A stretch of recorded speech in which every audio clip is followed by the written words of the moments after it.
Hello, everyone. Welcome to the Ice Cold Takes podcast. I am your host, Joey DeMeglio, and today I am joined by a fellow Olde City Sports Network member and big-time power skating coach, Jon MacWilliams. The Rangers have not made any moves in the past week, but Jonny Mac is here to talk about Alexis Lafrenière and the coaching situation in New York for next season. Thanks for joining me, Coach. How are you? I'm good, Joey. Thanks for having me out. Obviously, this is my favorite time of year.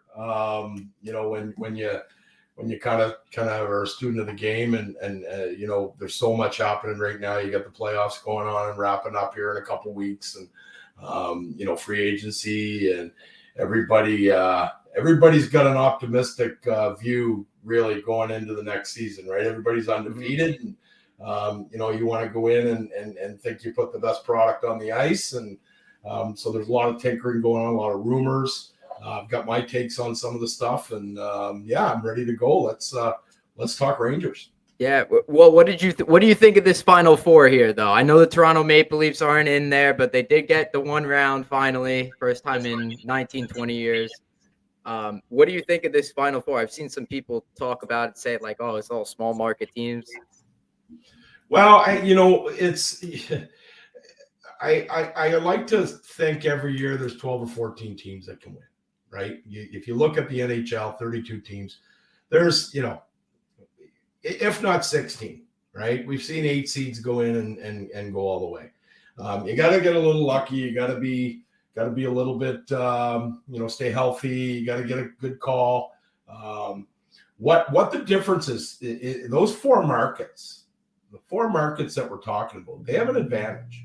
They certainly have an advantage over anybody in Canada because of their state tax, right? So you can go to, Florida, or you can go to Texas, and you can make, take home a lot more of your pay than you would in Toronto, right? At the same salary. So, as far as attracting free agents, you got a lot of guys that are in those markets that, they could have played in the Torontos and the Montreals and the New Yorks, and they chose, it could be, they have to do with their personality or their family. There's a lot of guys like to golf, right? They want to play in a market that they, Vegas, you can golf every day. So as far as attracting, but you know what, credit to the 4 of them. This hockey, this playoff hockey is years, right? It's pretty smash face hockey this year that I haven't seen in a while. The scrums after the whistle, it's, there's some vicious plays that aren't getting called. And, a guy like me loves it. I think it's great.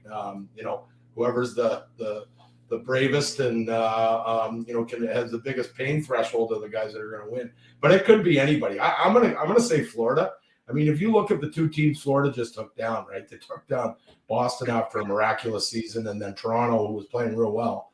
I think Matt Tkachuk is an X factor. I think he can go in and will his team to win. He's skilled. He's tough, So, but it's going to be good. It's good hockey, and I think it's great for the league. Yeah, Matthew Tkachuk is a difference maker for Florida. That was a big blow losing Huberdeau and Weegar, but I mean, Montour has stepped up big time for them, especially in the playoffs. He set the record for points in a season by Florida defensemen. And Tkachuk, what did Paul Maurice call him? He called him a gamer. Like he is a one of a kind player. Yeah. Lots of Rangers fans are like saying that they need to get a guy like that. Unfortunately, guys don't come around too often. No, you count them on like one hand in the NHL right now. Yeah, his brother's another one. Yeah, Brady Tkachuk is a great one. Yep, Brad Marchand, and then Tom Wilson. Yeah, but Tom's not going to get 100 points, right? Right. Not going to get 100. He's more of the physical side than the skill side of it. Josh Anderson in Montreal, to a certain extent, plays that big and heavy and has a skill set. So, close to you guys have is Kreider. He's a big man, and he's he doesn't fight, but he doesn't really have to. But he's really come into his own as a nice player. Yeah, sometimes he shies away from the body checks and the physicality, and sometimes he gets away from his north-south element, which I don't think is the best thing for him. But when he's playing the way that he needs to play, he's one of the best players out there. Oh, absolutely. Yeah, and shifting on to the Rangers is Alexis Lafrenière. A lot of conversation about him because the Rangers have a cap situation this summer. They have to bring him back. He's a restricted free agent, and he's going to be asking for a little bit of money. I mean, not like it's going to be more than his entry level contract, which is less than $1 million. So what, like at least $2 million? But some people have criticized his skating ability, and you being a power coach, and I should mention to the audience, Jonny Mac is you've coached, you've skated with Sidney Crosby, Nate MacKinnon, Cale Makar, some of the best to ever do it, some of the best in the league right now. So if anybody has like a good opinion or some sort of analysis or insight into this, I think it would be you. Yeah, you know what, Alexis Lafrenière can skate. There was a guy I had on my show here a couple of weeks ago, Dave Boland, with won a couple cups in Chicago, and and he was knocked because he couldn't skate. Well, I taught him to skate, and he could skate. People have to understand that everybody doesn't skate the same way, right? A lot of guys do. There's a pretty cookie cutter way to teach skating now, but guys with different body styles and different body types and a little heavier, a little lighter are going to look different. So somebody that looks like they're laboring down the ice, a lot of times that's because it's a big guy, right? He's actually skating real well. I watched Alexis Lafrenière. I was at the World Juniors in Ostrava, Czech Republic, back in right before COVID, so 2020, Christmas 2019, and I think the finals were January 5th or something. So I went over, and I had some meetings going on over there, and I watched him up close. He was hurt for part of the round robin, but came back and played in the semi and the final, and he could skate. Here's the problem with Alexis Lafrenière. He's not a number one overall pick. It was a weak draft year. Okay, he was the best that year, but you put him in today's draft or this year's draft, 7 or 8, right? So the pressure that's put on this young man going to a market like New York, right? First overall pick. The people in the Ranger fan base are expecting Matthews, they're expecting McDavid, they're expecting somebody like that's a difference maker right away. And I'm not saying that Alexi couldn't have been a difference maker, but when you come into a team with kind of the top 6 that he's had to kind of compete for ice time with, it's tough. And then he's with another kid in Kako, and then you've got and then at the deadline this year they bring in 2 of the best players in the world, right? So he everybody's he didn't get a point in the playoffs. We didn't really get put in a position to get any points. Let's face it, right? He wasn't playing. He was starting sequences in his own end. He wasn't getting very many offensive zone draws because there were so many guys that were out there that could score. So I think he got lost in the shuffle a little bit. I think, but I wouldn't give up on the kid. I would try to bridge him. Honestly, you don't want to sign him to a long-term deal because you don't know what he is yet, right? What is he? Is he a top 6? Is he a top 9? If you don't think he's a top 6 after a year and a half down the road, he'll that bridge deal, he'll still be restricted coming out of that. But then you have some options. You can move him, to a contender at the deadline, get some assets for him. Or I think the kid's going to do well. I really do. But if they put him out there, they're going to get a lot of interest. I don't know what kind of assets he'd bring back, but Montreal will definitely be in on him, being a French kid. They'd be in on him 100%. I know Vancouver's already asking for him. So his old agent, Emily Castagnier, is assistant GM in Vancouver. So, there's a little bit of a comfort for him in that market. I don't think they should give up on him. I'd bridge him at 1.8 to 2.5, whatever works cap wise, and then turn around and see what he's like. Right, put him in a position to succeed. Yeah, $1.8 million sounds like a really good deal for the Rangers because they have. I'm telling you, it's razor thin, the cap space. It's less than $12 million they have to work with, and they have they have him and Miller to sign, and then they have 4 or 5 other roster spots they have to fill. I'm actually really surprised that you said that his skating, he's a good skater. Yes. I would imagine that that's not his best attribute. No, he's a vision guy. Like he sees the play. I think he's good away from the puck, which coming in as a young guy, that's usually what you need to learn. He came in pretty defensively responsible, and it's it comes down to matchups too. You're in a heavy division there, so you're loaded against the Jerseys and Carolinas and the Pittsburgh. So there's not a lot of easy in your division games. So are you putting them in a position to succeed? And part of player development is exactly that. Insulating a player, making sure a player it has the ability to gain confidence rather than lose it. And I think Alex is certainly going into the playoffs this year. The worst thing that ever happened to him was them signing or trading for Patty Kane. Yeah, I guess that's a fair point. And I like that you did bring up that, the top 6, the wingers in front of him. Rangers have too many left wingers, Panarin, Kreider in front of him, for him to make an impact. And that left him, towards like December, January of this season, kind of like on the outside. And eventually he got healthy scratched by Gerard Gallant. He worked his way back into the lineup, and he didn't start finding confidence until he was put with Hedel and Kakko and formed the kid line. And to me, that was where he was at his best. But the past couple of weeks on this show, we talked about in the very beginning of the season, there was a 15-game stretch. First 15 games of the season, Lafrenière played on the right side with Panarin and Trocheck. And we have been arguing that that's the best hockey we've seen him play in the NHL, was him on the right side. Ironically, we think that meaning like Rangers fans, think that he's much better on the left side because that's his natural side. But he was able to,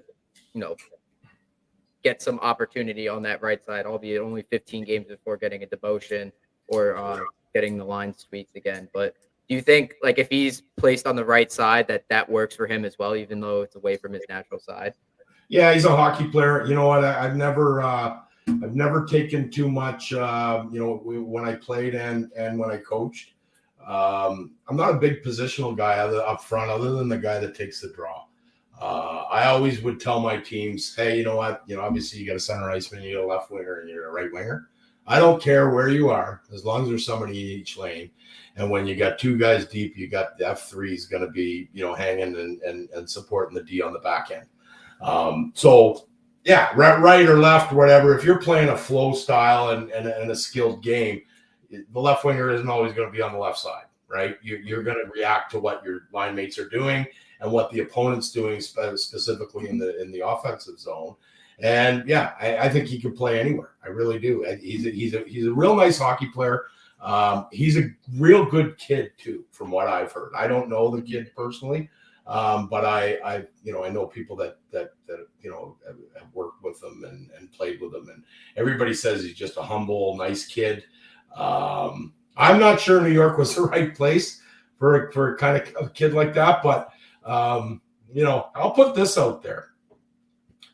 If I'm going to say definitely Pat Kane, because Kane really wasn't anything in the playoffs. He is who he is. 6 points in 7 games on a busted hip. Yeah, for sure. But here's my thing. I think it kind of screwed Jerry Gallant bringing Pat Kane in. I think it screwed him because now, if you think about ice time in a game and you're managing a bench, you got a pie, right? And you got all these guys that want a piece of that pie. And Jerry's an old school guy. Jerry's like you said, he scratched Lafrenière, or healthy scratched the first overall pick. That's ballsy, right? Jerry's the type of guy that's going to come in and say, you know what? If you're not going, I don't give a shit who you are. You're not going to play tonight. Okay. When Burry brought in Tarasenko and Pat Kane, it kind of undermined everything that Ranger team had kind of built towards, because now there's pressure. And this is what happened, right? He's gone because him and Drury butted heads. and Drury was telling him to play this guy more or play this guy less. And Jerry Gallant's he's not one of the, and this has happened to him, unfortunately, happened to him in Vegas, happened to him in Florida, same thing. He's outspoken. He's old school. He's not going to sit there and allow that. He doesn't need to coach. He likes to coach. He's financially, he's fine. Right. So when Drury said, hey, you know what, I traded for Kane, and you know, if you're not playing him enough, or you're not playing Tarasenko enough, or you're doing this or you're doing that, it's going to make us look bad and the scouting staff, blah, blah, blah, blah, blah. Drury said, I don't give a shit.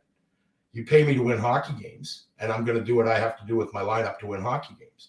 So I think the Rangers are still playing right now if they didn't make certainly the Kane trade. And I'm nothing against Pat Kane. Love what he's done for the sport.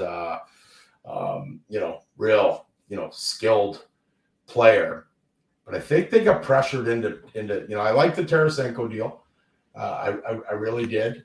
And then when that happened, and I thought the Kane one was going away, Kane basically told Chicago, I'll go to the Rangers or I'll go to Toronto. Those are the only two places he'd go. So they kind of pigeonholed him. Toronto was kind of like, Toronto was in. And Toronto was going to get him if basically Chicago gave him away. They were going to take him, right? But then New York stepped up because I think Drury got pressure. I think Drury got pressure from the ownership, and I think Drury got pressure from the fan base when Patty went out and said, in an interview, yeah, I was disappointed when they went out and got Tarasenko, right? So now all of a sudden Drury's painted into a corner.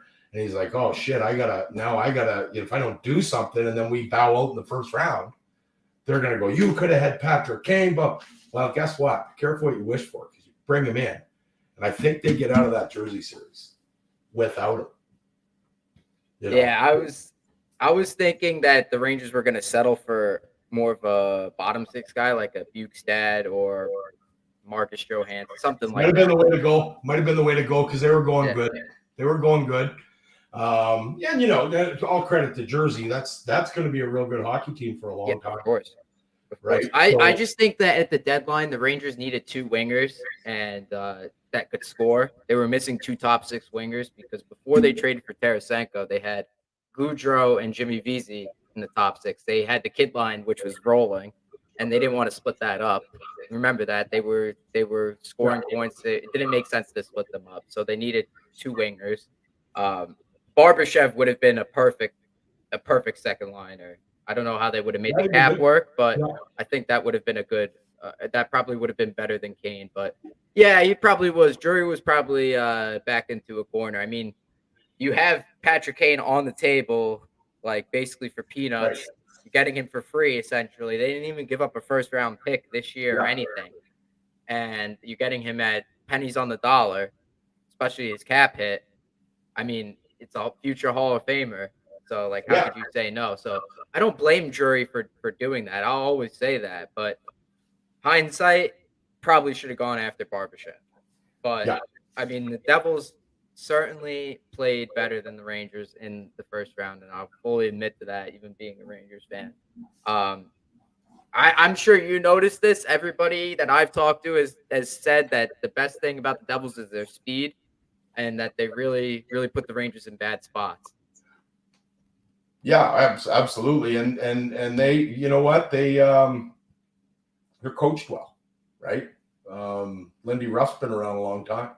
And just like Jerry Gallant, right? It was a chess game out there. But the problem was, and the difference was, other than who was it? Who'd they bring over from San Jose? Timo Meier. Yeah, so other than Meier, he knew his team. He knew what he had. They got the Hughes kid on the back end. He played a bit, but he knew his team. He knew who he was throwing out there. He knew what they were. And Meier experience playing. He played with Hischier and on the Swiss team, right? At World Championships and things like that. So there was some familiarity here. I think, and Meier would have helped anybody. Right? Meier would have helped anybody in the league. He's that type of player. Big, heavy, skilled, doesn't shy away. New York brought in two guys that shy away, right?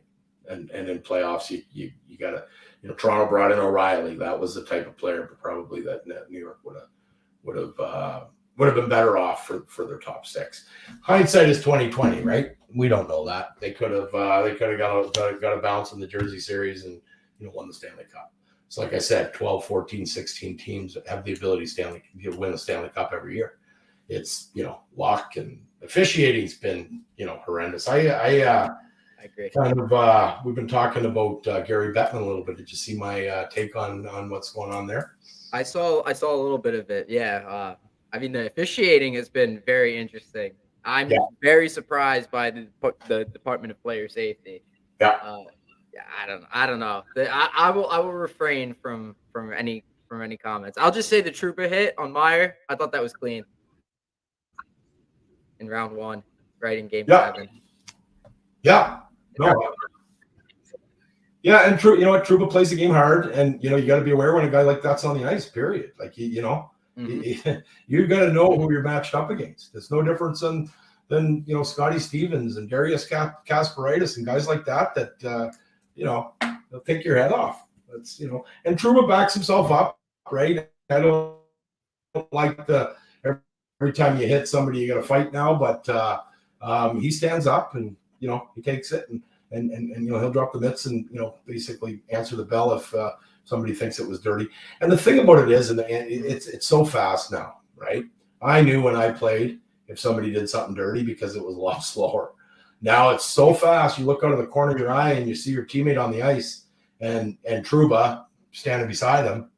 The gloves come off. That's what you do, right? Because he's got a little bit of a history. So, but yeah, no, you got a good team there.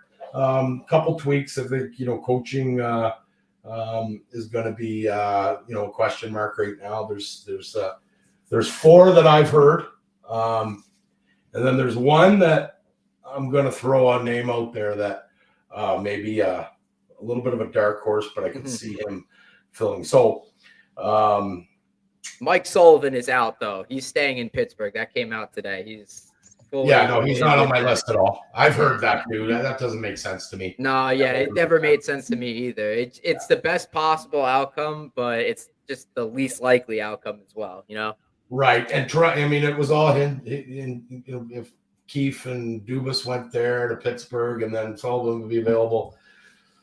Yeah. Now Dubas is only going to go to Toronto. He's either going to stay in Toronto or not GM next year. Yeah. Yeah. We'll see about that. I'm not, that's a whole show. What's going on in Toronto here right now. There's a bunch of balls in the air, and I have my theories on what's going to happen. But my theory is there's going to be a lot of guys not back, and Dubas and Shanahan and Keefe are 3 of them, and then one of Matthews or Marner is gone. That's what I think.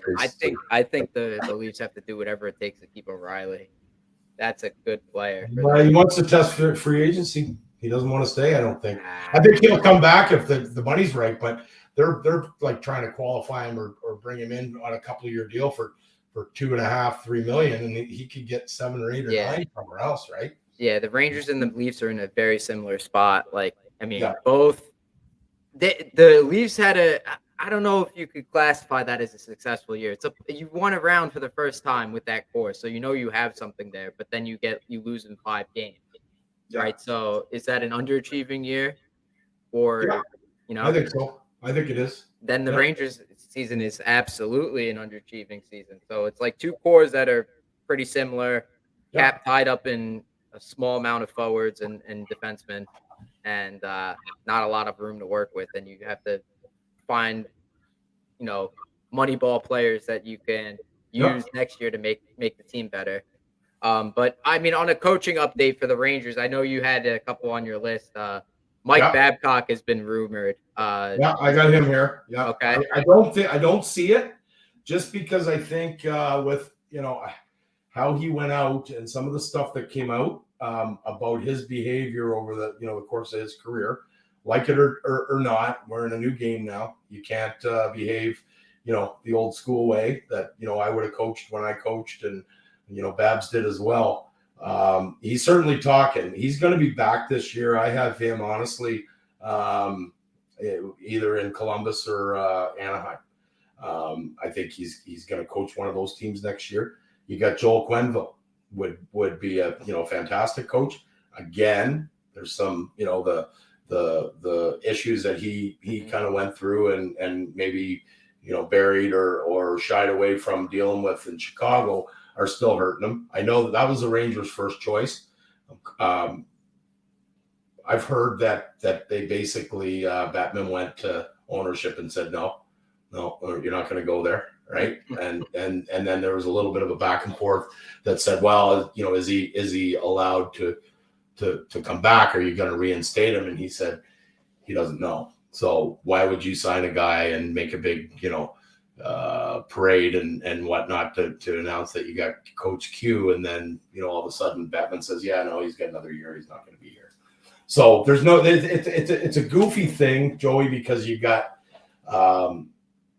you've got a guy that obviously can coach, right? Tremendous coach.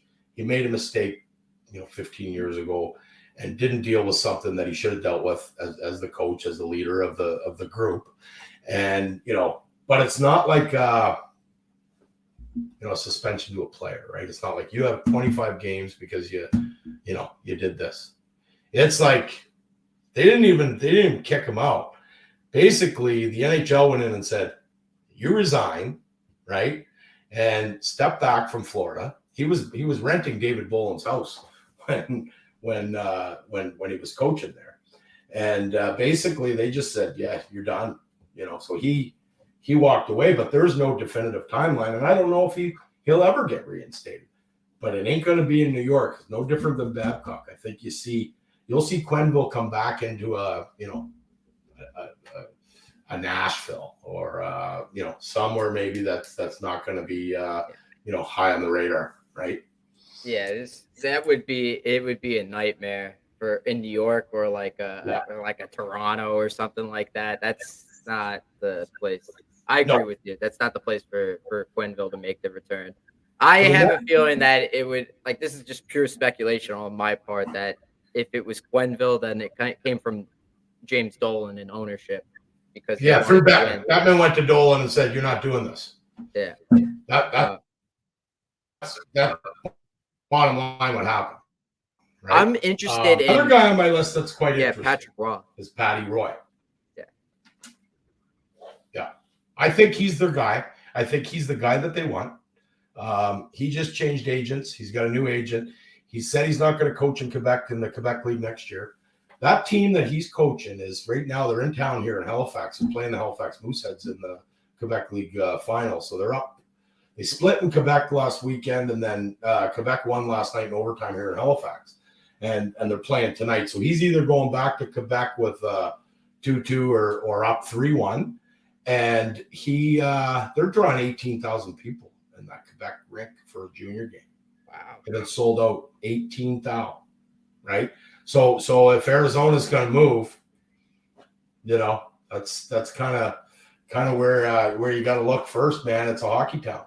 They're looking at Houston and Kansas City and Salt Lake City and all these crazy places that you're 4 or 5 years away from.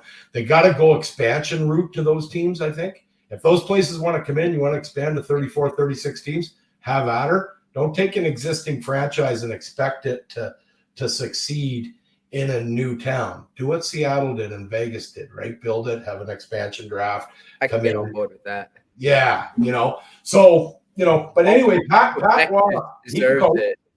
I think Quebec deserves it.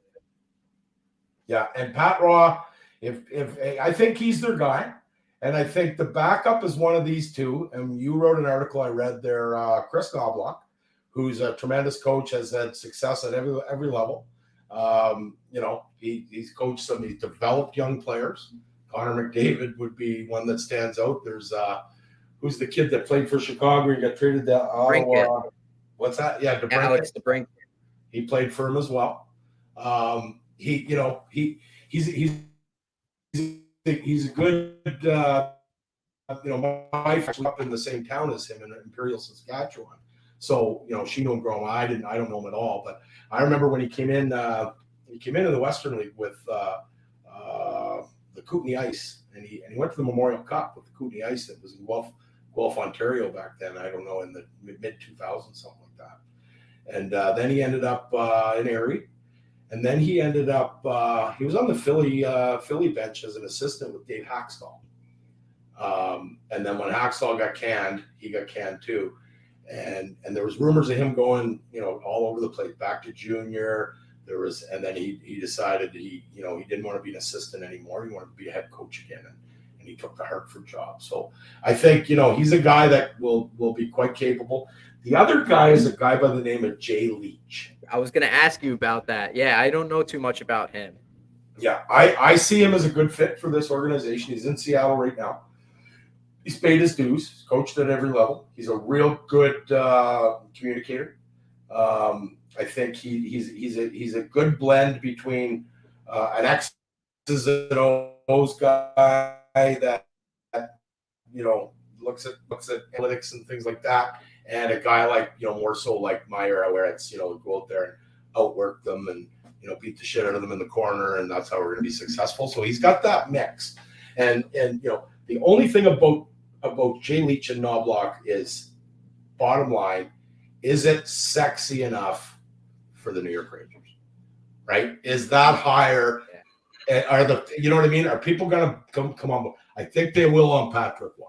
I've heard that there's a little bit of split. Oh, why would we want him? But the guy can coach. He's had a tremendous amount of success in the Quebec Major Junior League. He was a real good coach in Colorado when he was there. He got more out of those teams that he had. He didn't have very good teams, and he got a lot out of those hockey clubs. He's fiery. He's going to have a little bit of Tortorella in him, where if Brooksy gets worked up at a press conference and says the wrong thing, Patty'll that'll be it, right? And I think you need that in that market. It's like Toronto.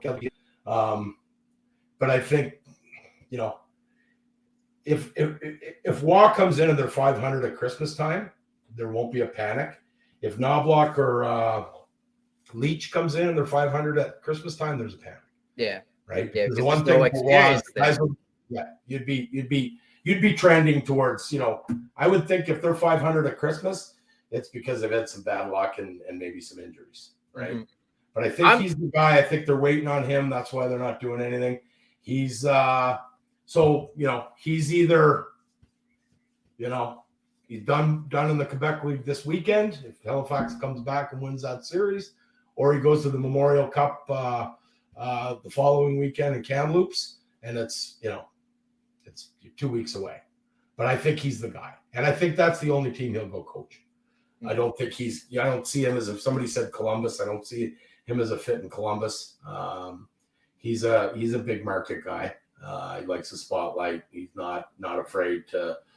He was the first guy that started pulling the goalie early, right? When he was in Colorado, he was the first guy that ridiculous. It was 3.5 minutes. Yeah, but it worked, and now everybody does it, right? Mm-hmm. I remember, even if you had a 2-goal deficit when I started coaching and when I played in the 70s and the 80s. It was about a minute. Maybe if you were a minute and a half, you were ballsy, right? And he all of a sudden, he's Yankee, and he was a goalie. So what's that tell you? I think he understands. So he changed the game a little bit in that respect. I think he's the guy. I really do. If I'm making that hire, I'm doing whatever I can to get him. And then I'm maybe looking at bringing in, guys like Leach and Knobloch as an assistant. Yeah, okay. Obviously, if they're in the conversation right now, but you're probably going to have to overpay them to do that, right? Because when you are labeled as an assistant, that's what you're labeled at. Very few guys are able to kind of crawl out of that whatever you want to call it, right? To just the way you're labeled. And, Rick Bowness comes to mind as one that, he was assistant for 25, 30 years in the NHL, and now he's a head coach again, right? But most of them, that's not going to happen.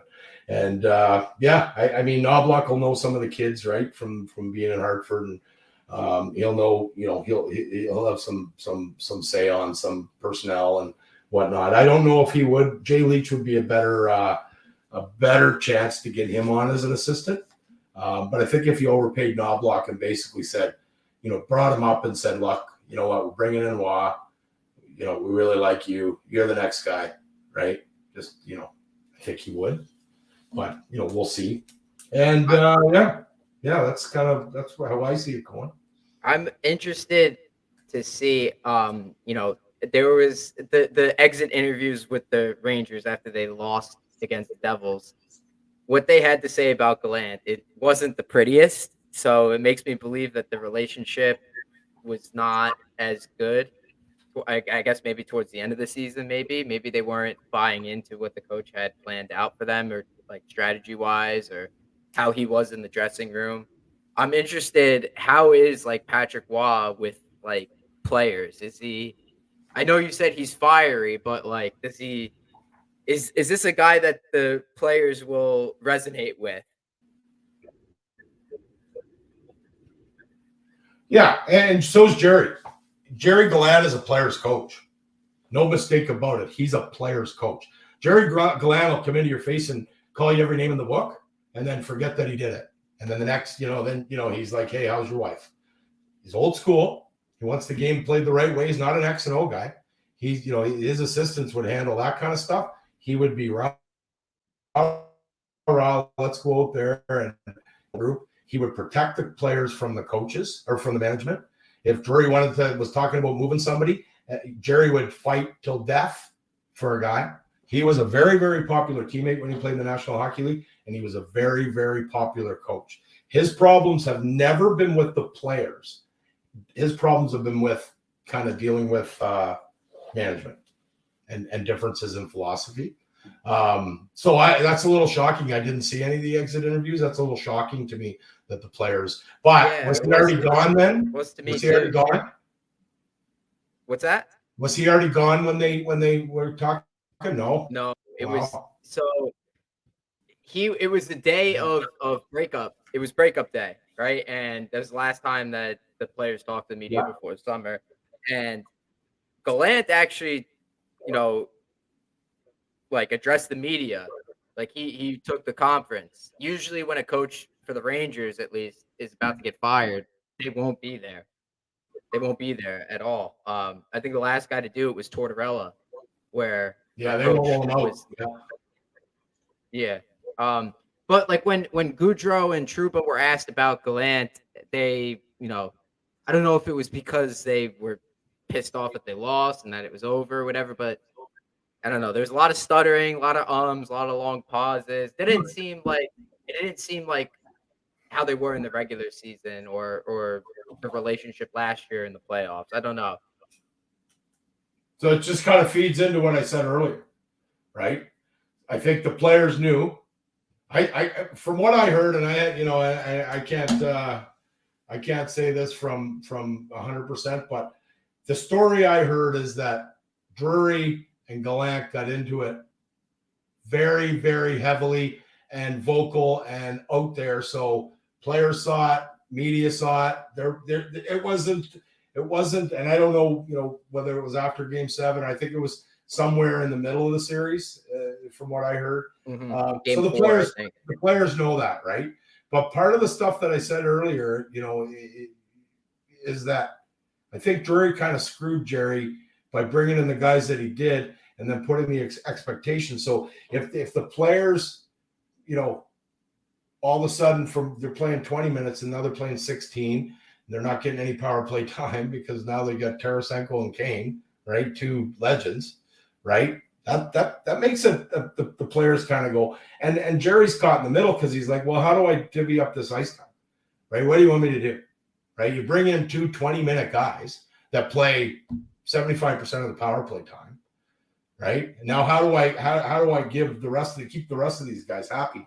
And that caused dissension in the room more so, I think, than anything Jerry did. He's a player's coach. Interesting. Yeah, that was the thing. That was the descriptor on Gallant when he first came in, that he was a player's coach. Yeah. He would take the bullet for players anytime in interviews and press conferences, all the time. Yeah. From the moment he walked in. That I appreciate that. I love that he was accountable and stuff like he would tell it how it was. Like, I like that stuff. You mentioned the Tortorella aspect of Patrick Waugh. I'll always be in favor of that because Tortorella was one of my favorite coaches for the Rangers. I don't know. I think the Jay Leach Knobloch thing as an assistant is appealing too. If it is Patrick Waugh, I don't know. I don't know too much about Waugh's coaching style. Maybe I go back and look at like the old Avalanche teams. But I mean, the first year I remember when he coached the Avalanche, his first year was MacKinnon's first year. Yeah. And that year, so obviously they go from one of the worst teams in the league Made and the they make it playoffs. to the playoffs. Yeah. Made the playoffs, and then they lost. Then 2 years later they finished last and got Makar. Or fourth last. They should have won the lottery that year, and they ended up fourth. They were the worst record. Yeah, with MacKinnon. So they didn't have a very good team. He coached them that first year. But Patrick Waugh is going to be very similar to Tortorella, very similar to Bob Hartley, Daryl Sutter.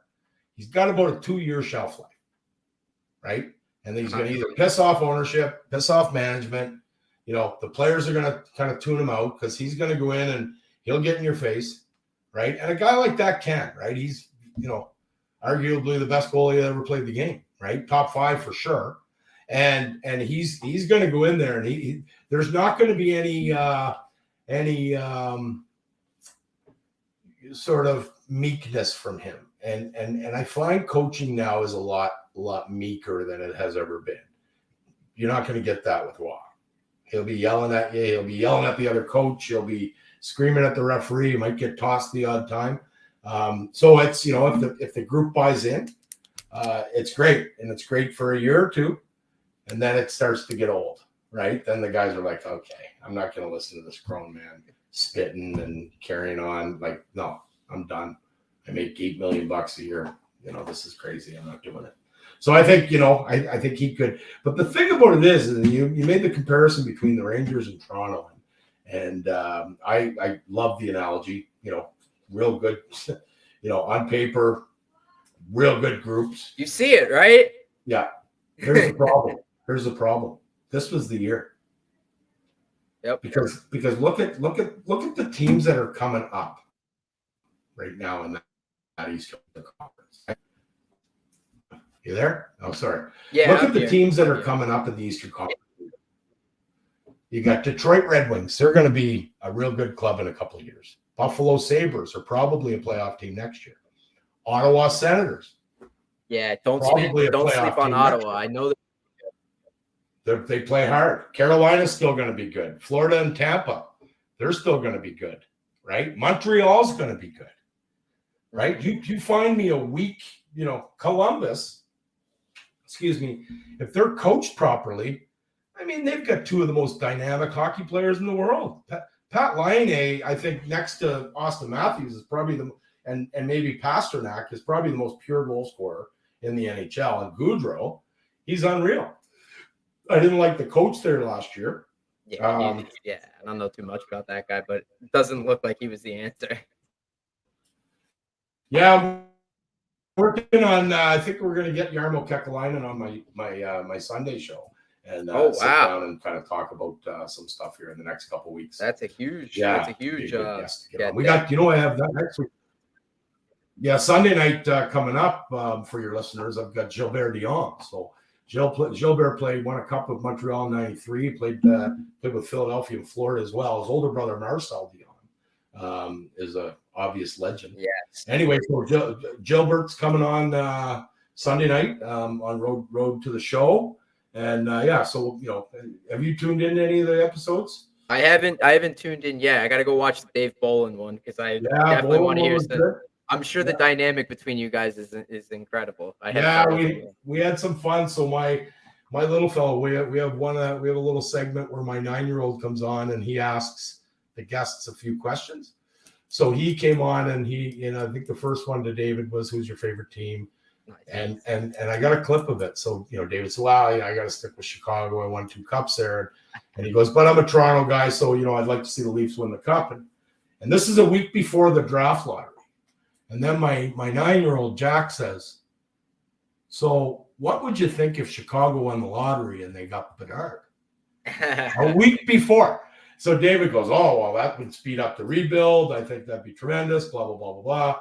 You know, and then Jack's next question, was my dad a good coach? So then we got to hear about, you know, and he said I was, so it wasn't bad. So, Yeah. but he was good. Brian Propp, I had Brian Propp on. He was a real good guest. I was trying to make a case for him to go in the Hall of Fame. If you look at his numbers and guys that are in the Hall, he's got more points in less games than both of the Sedins. Wow. Yeah.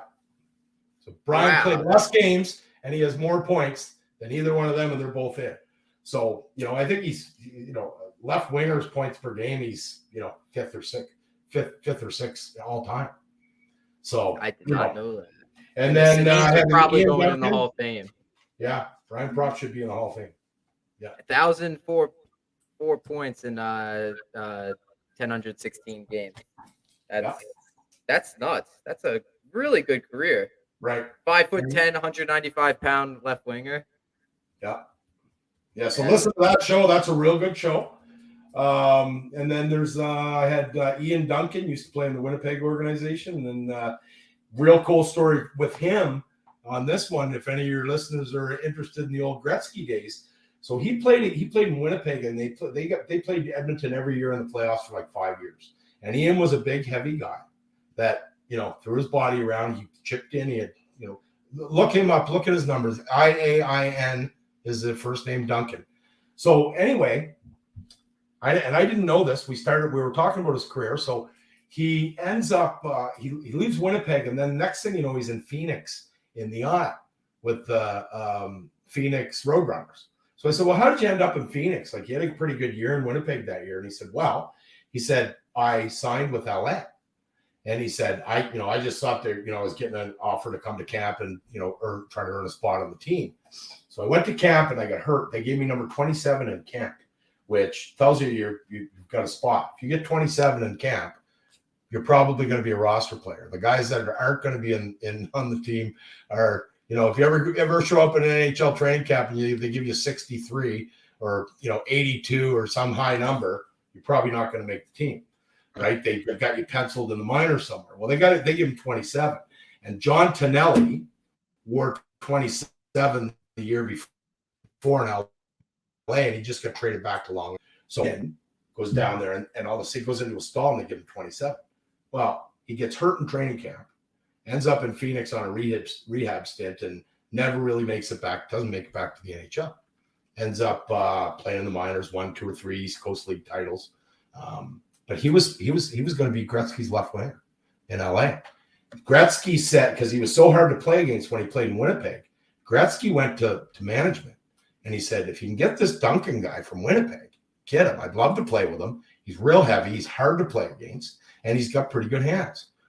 Can you imagine the difference in his career if he didn't get injured in that camp? That's nuts. Yeah. Right. So real good stories like that. That's what we do.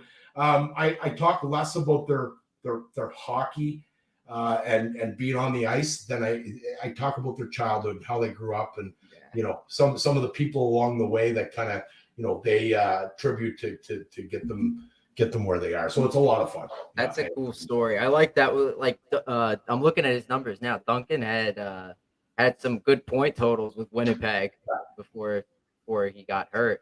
Yeah, that's a shame. That's a shame that he. Oh, and I got another. I'm gonna have a 2-part with former Ranger captain, and his story's so big. We're gonna do a 2-parter. Barry Beck, Bubba. Yeah. Oh, really? Barry Beck. Yeah. So Bubba, he's a friend of mine, and too, yeah. He's had a tough go. He lost, you know, another Ranger player. I'll think of it, but his son, Barry's son, was murdered a couple of years ago just outside Toronto, and then he lost. What's his name? Anyway, another player played for the U.S. Olympic team in 1980, and one of Barry's best friends, and he passed tragically a few years ago too. So he's had a tough go. I know, you know, he's got a story that he wants to share. He's writing a book right now that's going to be fantastic, and so yeah, you know, I'm just waiting for him to you know, give me the the firm date, but we're going to do a two-parter. We're going to talk, one full hour about his childhood and his career, and kind of walk through that, and then the next one is kind of post-career and some of the issues that he's had to deal with over certainly the last 5-10 years. That's really cool. Barry Beck was before my time, but I know a lot of listeners of this show, it's probably in your time. So if you want to take a look at that, go follow Road to the Show on Twitter, and keep up with Jonny Mac, because he's got some good stories to tell. I had him on center ice when I was doing center ice for Olde City Sports a couple months ago, and we heard some great stories about his time in Europe. Great stories there. I got to look at that Dave Bolin thing, and I can't wait for the Barry Beck one. Yeah, it's going to be good. Yeah. And anyways, thanks, Jon, so much for doing this with me. Ice Cold Takes listeners, take care. We'll see you guys next time.